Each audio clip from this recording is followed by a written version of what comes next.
Welcome to episode 26 of the Creative Train podcast. I have some really exciting news just before we get to the body of the podcast. CreativeTrain.ca is now up and live on the interwebs.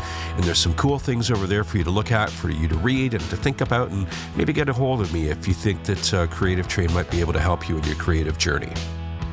Anyway, in this episode, we're going to be talking about AI, artificial intelligence. And is it artificial intelligence being passed off as artificial creativity, artificial art and music? Stay tuned. We're going to talk about that. All aboard. The title of this episode is AI, Therefore I Am. And you might think from that title that I'm confessing to be an AI bot and not a real human. Well, sorry, no, I'm a real guy. But my thoughts on that title came about from a conversation with a fellow artist about the role that AI seems to be claiming in most creative fields. And no, we weren't just two old men shaking our fists at clouds or claiming that the good old days were much better. We were talking about how, as artists or creators of any kind, our options for gainful employment are becoming less and less, as more people are now opting for AI apps to generate art for their logos, or AI sounds for their music or voice acting needs. I'm pretty sure that most creatives out there have felt that eerie specter of AI in their studios at some point. How it seems to offer such quick and even weirdly insightful resolutions to our common questions, and can even offer up suggestions we would have never thought of. Remember, these AI algorithms must be trained on how to achieve their results. These large-scale language models scour the internet and all available written and recorded audio spoken history to quickly summarize an otherwise impossible amount of data in seconds. I always said to people when they started sharing their AI selfies and songs and images and whatever, don't feed the monster. Maybe this was my inner fatalist speaking, but with all the comments and observations given to these AI-created things, we were, in essence, training it, telling it where and exactly how to become more, say, convincing or real, for lack of a better term. And with what seems like a few blinks of an eye, now a lot of people can't tell the difference between real art and the AI interpretation of art. So you may take offense to my use of the term, quote, real art, but I use it with all sincerity, as all AI is capable of doing is taking from already established works and reassembling or reorganizing them according to our instructions. There is nothing original except the reimagining of existing words and images. You may be inputting your own images for the AI to regurgitate for you, and that's fine. But yeah, if you are using AI by offering it prompts like, create an image that looks like Genghis Khan on the Starship Enterprise while wearing a clown costume and eating a popsicle, it will scour those images up and reassemble them for you in some way. And that's not art, in my mind. That's more like plagiarism. And although it could be fantastically entertaining to play with this particular toy, you're more of a curator than an artist at that point. To me, artists and creators should strive for originality and to celebrate their creative uniqueness at problem solving, which could be something as small as how to, say, remove a charcoal smudge off a piece of paper, or how to make a more efficient computer display panel. It all takes creative thought. But back to the point, and a confession. Yes, this time an actual confession. When I first subscribed to Podbean, which is the podcast platform that hosts the Creative Train podcast, I was offered a 2-hour trial of their AI editing suite. So I thought, sure, I'll try it for free. I didn't use the audio editing aspect of it. It can remove all kinds of noises and enhance different things. But I chose to have the AI read my podcast and make suggestions for grammar, etc. I didn't really like the way it made suggestions, as it became very un-me in tenor and tone. But the part that absolutely freaked me out was the option to have it generate a single paragraph summary of the podcast as a teaser text paragraph to get people to listen to the episode. I'll admit, I was impressed with the speed and accuracy that the message I was trying to deliver in the episode was actually understood and summarized into less than 100 words. And it only had the audio I uploaded to work with. I didn't give a written script. And all of this happened within maybe 30 seconds after I clicked the button to begin the process.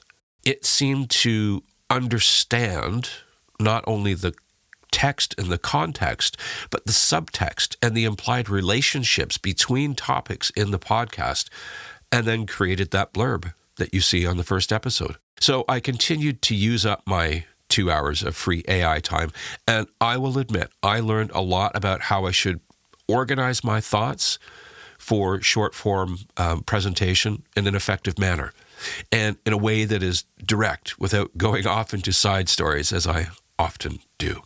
The first 5 episodes, introduction paragraphs, were created by the Podbean AI assistant, and I'm actually glad I used it. Wait, did I just say the quiet part out loud? I fed the monster, didn't I? But it made it so easy for me to do that task, and it did it better than me, and it was basically free. Yeah. All the quiet parts were said out loud there. So where does this leave us and lead us as this AI revolution continues? Well, I'm sure there will be a lot more generic book reports written, lots more silly meme images for your Facebooks.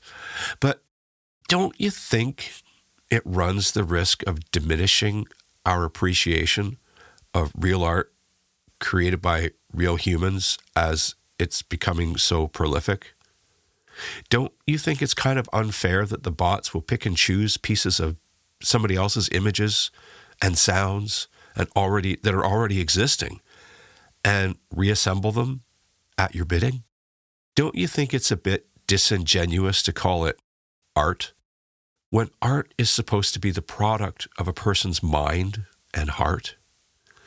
It's like those paintings, I guess you could call them, from the local dollar store hanging on the walls of doctors' offices and such. They're hardly engaging or meaningful, and if we were to describe them, I'm sure that little more than the color palette would be memorable.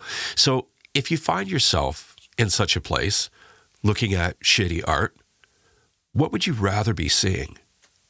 Really, think about it. Whatever answer you came up with is likely based on the notion that you want to be stimulated by art. You want to see something which is not only pleasing to the eye as far as the colors go, but something which can make you feel something, maybe something nostalgic, maybe motivational or something calming or something funny. And the same goes for music. Did you know that now a portion of all of your online music streaming is AI-created music? Spotify and all the rest are using it as filler to bulk up playlists. And the biggest bonus for them is that there are zero royalties associated with it. And most people can't tell what it is. They don't look at the artist to see who it is, what the song is called. They just put it on and leave it and go, great, I have free music. And it's not that Spotify et al. Pay us music creators a living wage. It's even less than the 0.003 cents per stream already in place because they don't have to pay the AI at all. Visual art, music, voice acting, all for free. And the more people train this particular monster, the more capable it will get at what is basically fooling us into thinking we are experiencing something real, whether it is an image or sound.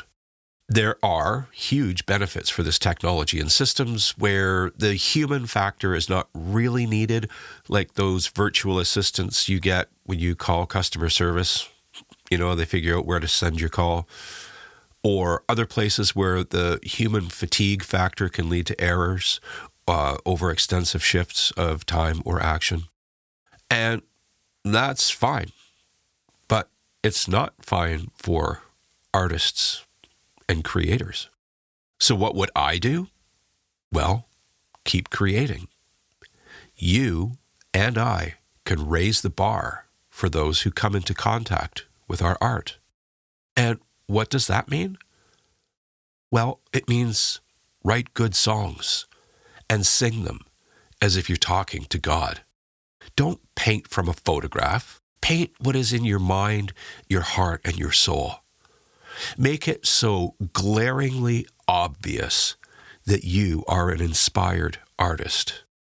And of course, stop feeding the monster. There's your pep talk. Now go get to work. Yep. How far is this AI revolution going to go? Is it going to dumb us all down to the point where we really don't care if we see genuine art anymore? Or will it get so good from our training that we don't have to bother creating anything anymore?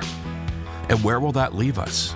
One of the greatest joys in life for me and for many people that I know is finding some outlet of creative expression. And if it goes as far as us musicians and visual artists being somehow deemed unnecessary at some point, that's going to suck pretty hard.